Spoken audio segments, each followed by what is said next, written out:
The vastness of space loomed before them, a black abyss dotted with the faint glow of dying stars. An eerie silence blanketed it, the kind that settles just before a storm breaks, before the bloodletting begins. Thousands of ships hovered in formation above Royan Prime, a fragile alliance born not from trust, but dire necessity. High Captain Zorth stood atop the command deck of the Sovereign Wrath, his claws gripping the cold metal railing as he studied the tactical holoscreen.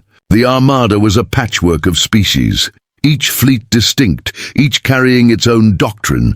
Human warships bristled with kinetic cannons and layered shields. Royan dreadnoughts promised overwhelming firepower. The Tari offered sleek, energy-efficient cruisers, but would it be enough against the Erebus? Zorth's gaze flicked toward the Indomitable, humanity's most fearsome warship. Even among the massive coalition fleet, it stood apart. Its hull was black as the void, its frame hunched like a predatory beast waiting to strike.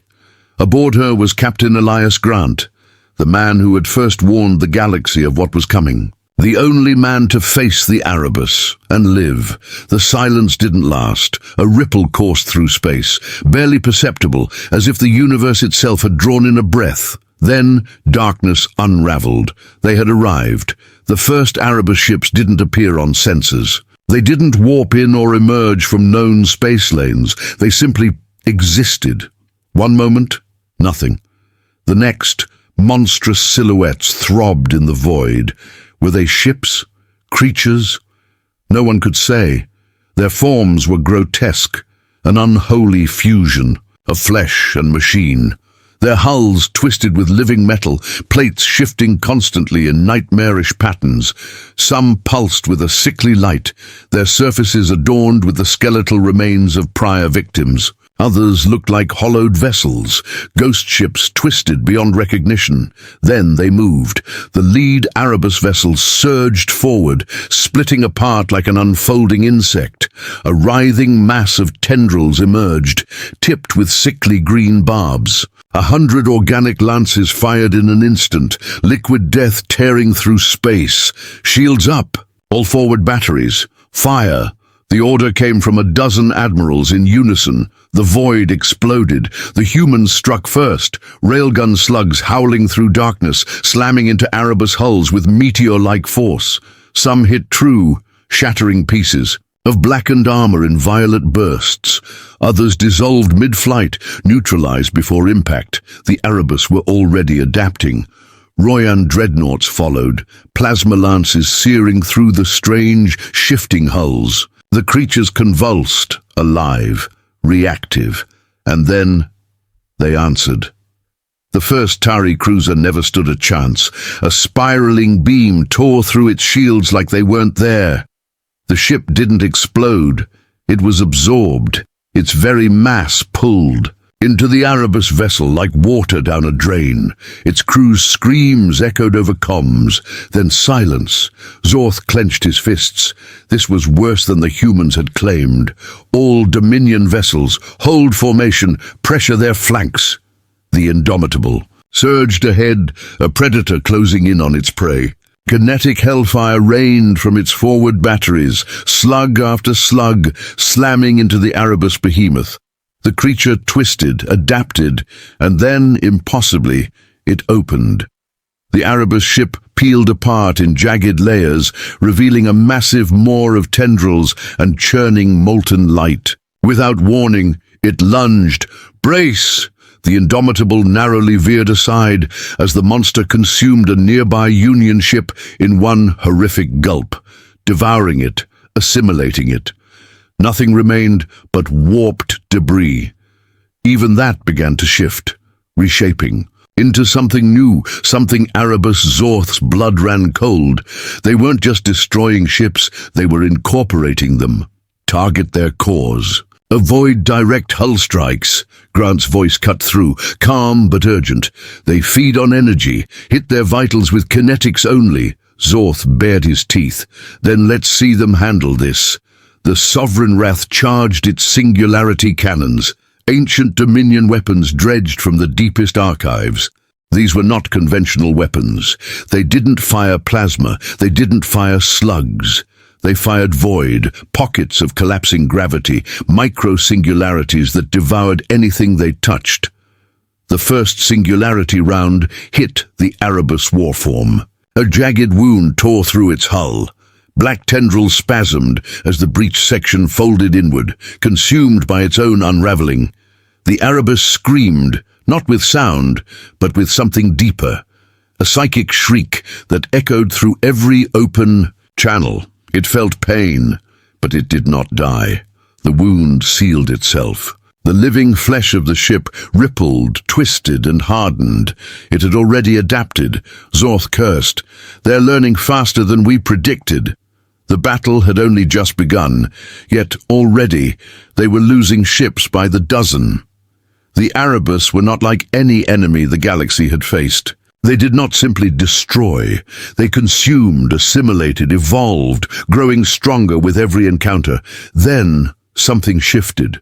The Indomitable surged forward, reckless and unyielding, plowing through wreckage and debris, ignoring the screaming. Alerts of incoming fire. Its forward bays opened. Zorth's eyes widened. What are they doing? He had seen humanity use railguns, plasma warheads, antimatter charges. He had seen their ships decimate fleets with raw brutality. But this was madness. The Indomitable detached entire sections of its armor, launching thousands of autonomous drones. Each carried plasma bombs lined with neutron destabilizers, devices engineered not just to destroy, but to disintegrate. Molecular cohesion. Fire at will, the drones dove into the wounds of Erebus vessels, detonating deep inside. Tissue destabilized, regeneration halted, the Erebus ships convulsed. Their forms broke down, momentarily unable to adapt fast enough, and then for the first time the Erebus retreated, not in panic. In calculation, they had seen the Alliance's full might, and now they were preparing their next move. As the alien fleet dissolved into the abyss, Zorth released the breath he hadn't realized he was holding. They had survived, but only barely. Third of the fleet was gone. Tens of thousands, dead in the blink of an eye. He turned to Grant. They weren't trying to win, were they? Grant watched the black void where the enemy had vanished. "No," he said quietly. "They were scouting." Silence followed. Zorth spoke the words neither wanted to say. "Next time, they won't just be testing us." He turned to the stars. "They'll come to end us." The battle for Royan Prime had only been the beginning. Even as the survivors licked their wounds, the truth loomed like a death sentence. The Erebus had learned. And they were returning. Reports poured in from the outer systems. Entire colonies gone overnight. Fleets that should have held for weeks, obliterated in hours. They were no longer testing. They were evolving. Faster, smarter, deadlier. On the bridge of the Indomitable, Captain Elias Grant stared at the tactical map. Red zones crept across the starfield like an infection. Entire sectors were marked, contaminated. The war was no longer turning. They were losing. And losing fast. The first true Erebus invasion came at Jiran F, a fortress world, heavily armed, defended by 10 battle groups. Human, Royan, Tari, and smaller factions stood shoulder to shoulder. It was not enough. The Erebus didn't arrive via warp corridors. They manifested. Space folded in on itself, tearing open. Bleeding warforms spilled through the rift like infection from an open wound. The Alliance fired everything they had. Plasma beams, railguns, antimatter torpedoes. The void burned. The Erebus didn't flinch. Where once they adapted over time, now they adapted in real time. Their ships twisted as they moved, redirecting plasma, nullifying slugs, mutating before the Alliance could even track them. And then the first real horror began. It wasn't the weapons, it was the mind. A psychic pulse, a silent scream, ripped Across every communication channel, it wasn't meant to kill, it was meant to corrupt. Crew members dropped to their knees, clutching their heads, their thoughts invaded by something ancient, something hungry, then silence. Their eyes turned dark, their bodies froze, and then they turned on their own crews. Dozens of ships went silent, not destroyed, but claimed. The Erebus didn't just kill. They recruited. The battle was over in less than 30 minutes. Jiran F fell, but it was not conquered. It was not bombed. It was absorbed. The very surface of the world changed. Black tendrils slithering across terrain, cities transforming into alien spires. The planet didn't die, it became one of them. And then it was gone, erased, vanished. Jiran F was never seen again. Panic spread like wildfire. The Erebus weren't just winning, they were devouring the galaxy. Cracks formed in the alliance. Some systems defected, others turned on each other. Blame spiraled, unity collapsed. And still the Erebus advanced. On the Sovereign Wrath, High Captain Zorth watched the stars fall. The Royan Dominion had survived civil wars, ancient plagues, even galactic implosions. But this was different. This was the end. He faced the hologram of Captain Grant. "We can't win. We must flee." "There's nowhere left to run," Grant said. "If we fall back, they'll just keep spreading." "If we stay," Zorth growled, "we die." The alliance shattered. Some tried to negotiate with the Erebus, as if one could bargain with hunger. Others vanished, fleeing into uncharted space, hoping to outrun extinction. Then they came for Earth, humanity's cradle. The birthplace of the First Warning, the last bastion, 300 capital ships, thousands of escorts, every planetary defense platform armed to the teeth. It didn't matter. The Erebus didn't strike from the stars. They came from within. Captured ships. Long thought. Lost, powered back on. Weapons turned inward. Entire battle groups were compromised before they could react. The orbital grid fired blindly as Erebus warforms descended like a plague. Black tendrils spread across continents. Cities were swallowed. Billions were lost in minutes. And then the unthinkable. Project Excalibur, a weapon never meant to be used. A device not designed to destroy a planet, but to erase it. The last transmission from Earth detonate, and then nothing. No explosion, no ruins, just a hole. A tear in space, a wound where Earth had been. Humanity had stopped the Erebus. But they had lost their home. The Indomitable and the remnants of the fleet escaped. But there was no victory. Only survival. The Erebus was still out there, and now they knew the alliance was desperate. From the shadows of the void, the survivors prepared for the final stand. No victory remained. No home waited. Only one mission endured. Ensure the Erebus never spread beyond this galaxy, even if it meant burning everything to the ground. A dying galaxy, a fractured alliance, a relentless enemy. The war was not over. The end had just begun. The war was lost, and yet it was not over. What remained of the once mighty Galactic Alliance, the shattered bones of humanity, the Royan Dominion, the Tari Protectorate, and scattered fleets from half a dozen other dying species, had fled to the edge of the universe. Beyond charted stars, beyond hope, there was no sanctuary, no haven, only the cold, silent void where the Erebus had not yet reached. But survival was not an option. This was not a war that could be endured. It was a war that had to be ended. Aboard the scarred flagship Indomitable, the final war council assembled. High Captain Zorth, gaunt and grizzled from countless battles, broke the silence first. "We cannot win through attrition. The Erebus consume, evolve, adapt. There is no negotiation, no stalemate. This ends one of two ways. We die or they do." Captain Elias Grant, the last surviving commander of the Terran fleet, leaned forward, eyes burning with resolve. "Then we stop running. We stop retreating. We take the fight to them." The silence that followed was absolute. Zorth's golden eyes narrowed. Suicide. Grant gave a grim, bitter smile. Only if we fail.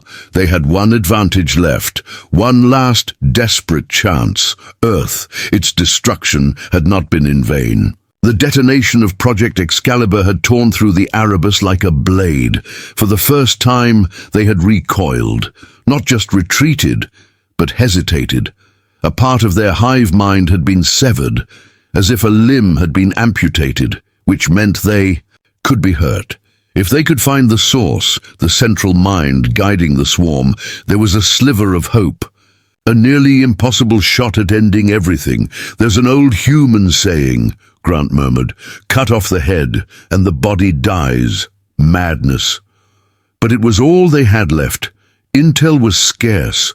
Half-mad whispers from dying probes, intercepted. Signals from beyond the veil, but all pointed to one terrifying truth.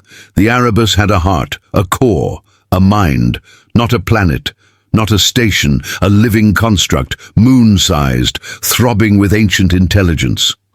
The source, destroy it, and the swarm might fall, miss, and the last embers of civilization would be extinguished. The plan was simple. Find the source, penetrate its defenses, deliver the weapon, the second and final Excalibur warhead, built in secret before Earth's fall. A weapon not meant to destroy but to erase, to unmake. A fleet of fewer than 100 ships, the last breath of the Alliance, set course for the Black. The Erebus sensed them before they arrived. They did not intercept. They pulled them in. The fleet was dragged into a churning abyss, space twisted and alive, laws of physics bending like paper. And before them it emerged, the source, a monstrous pulsing organism, not architecture but flesh, living, shifting, adapting in real time, an intelligence older than stars. Then the whispers began. The Erebus didn't speak. They invaded. Voices filled every comm. The dead, lost friends, family, crew long gone. They mocked, begged, wept. Captain Grant clenched his fists. Ignore it. Full burn. We're going in. Indomitable led the charge. The battle was insanity incarnate. Not ships, biomass. Tendrils the size of cruisers lashed through the void. Whole vessels vanished, swallowed by living space. But they pushed forward. One by one, they were destroyed, assimilated, twisted into weapons against their own. Still they surged onward, through the storm, through the madness, until the source loomed close, its black heart exposed. The warhead could not be delivered remotely. There would be no return. Grant stood before his crew, no orders, no speeches, just a nod. He boarded the last strike craft, an Excalibur-class bomber, armed with the one weapon that could end it all. Zorth's voice crackled across the comms. If you do this, there's no coming back. Grant smiled faintly. Never planned to. Then he dove into the dark. The source writhed, sensing its death. Space buckled, reality shattered. Voices screamed, clawing at his mind. He didn't flinch. One last push, one final breath. For Earth, he whispered. Detonation, silence. Then a scream, a cry that split the heavens. The death throe of a god. The Erebus collapsed. Every corrupted world, every infested fleet, every construct of the hive, gone, not dead, erased. Only a dozen ships survived, drifting in the silence. The war was over. Captain Elias Grant was gone, but his name would echo across stars. Earth was ashes, humanity homeless, the Alliance shattered, but life continued. The survivors, rebuilt, scattered, became nomads, embers of a dying fire drifting across the void. They had won. But the galaxy would never be the same, and far beyond the rim, in the cold black between galaxies, something watched and waited.